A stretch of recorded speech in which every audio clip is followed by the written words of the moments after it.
Assalamualaikum warahmatullahi wabarakatuh.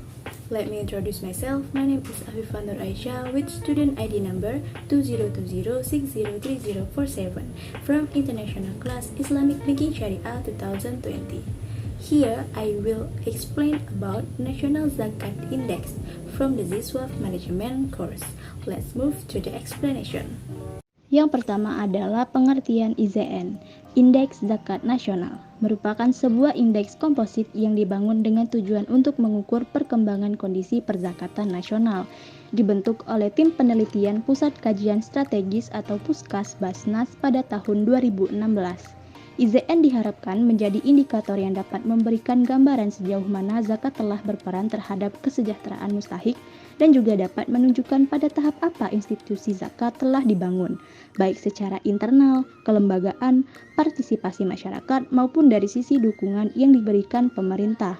Penyusunan IZN dilakukan dengan menggunakan penelitian berbasis Midex Method dan menggunakan pedoman SMART, yaitu komponen indeks yang memenuhi kriteria spesifik, measurable, applicable, reliable, and timely.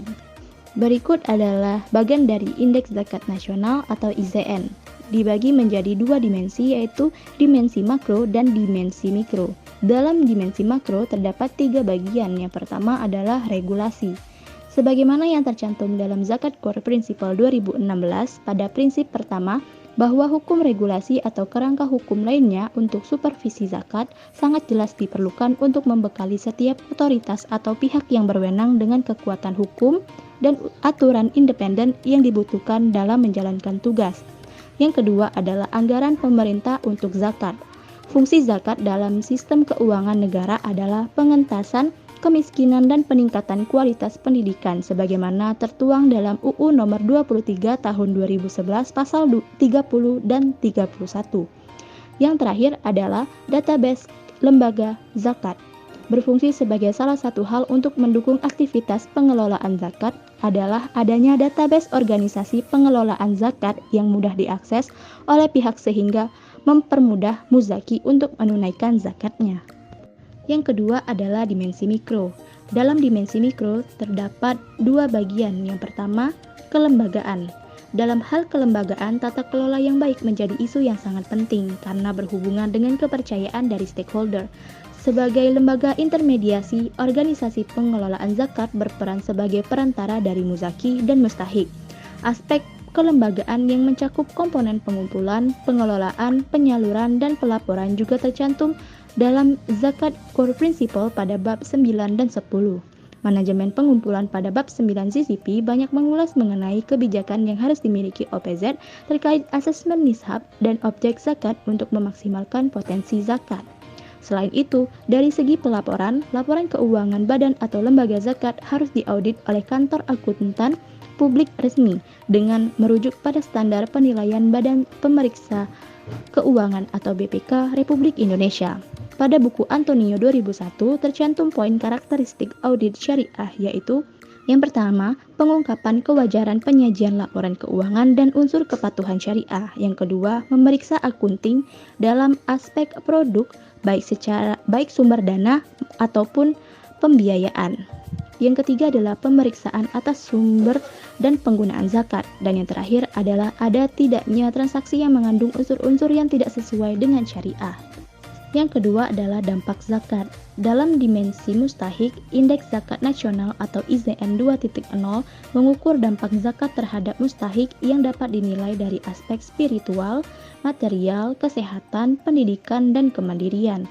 Pada tahap ini, IZN menggunakan beberapa metode penghitungan yang dibuat untuk institusi lokal maupun internasional, seperti dalam mengukur dampak zakat secara materi dan spiritual. IZN menggunakan metode CIBES IPB yang dikembangkan oleh Beck dan Arsyianti 2015. Selanjutnya adalah komponen penyusunan Indeks Zakat Nasional. Terdapat beberapa poin penyesuaian di antaranya. Yang pertama, bobot indeks dimensi makro adalah 40 hingga 30%. Indeks dimensi mikro adalah 60 hingga 70%. Yang kedua adalah indikator dalam dimensi makro mengalami perubahan bobot di mana semula indikator regulasi sebesar 30% menjadi 40%.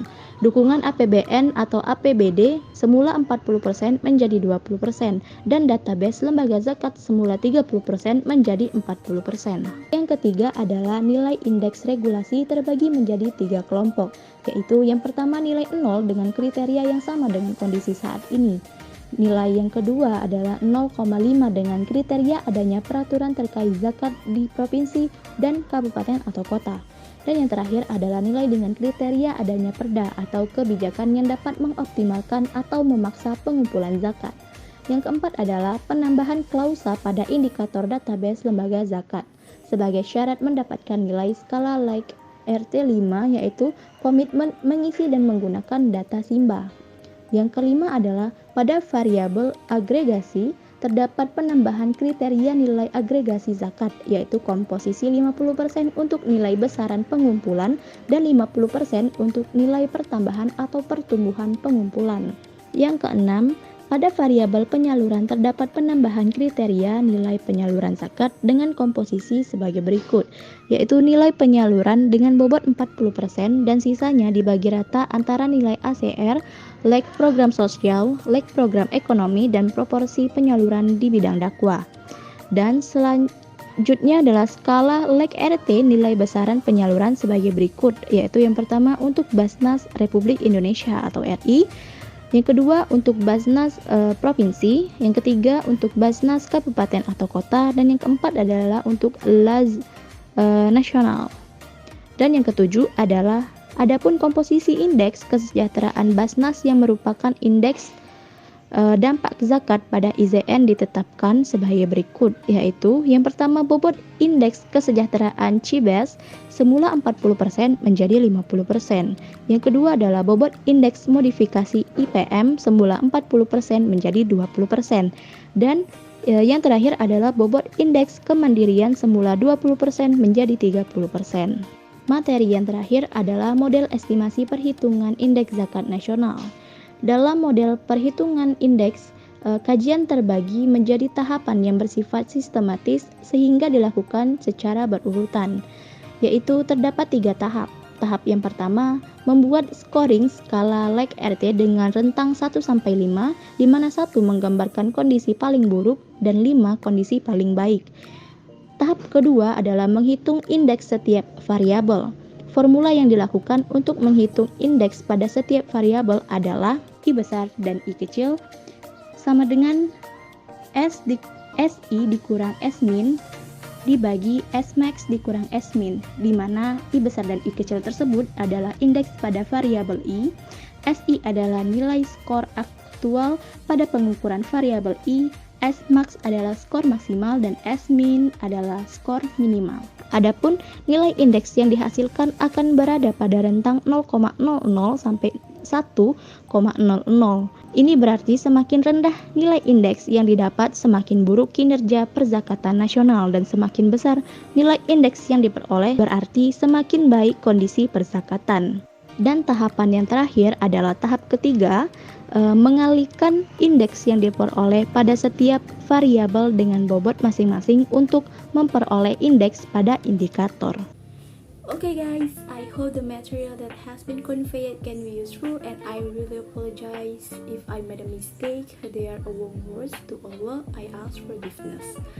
I will say wassalamualaikum warahmatullahi wabarakatuh. Thank you guys. See you next video. Bye bye.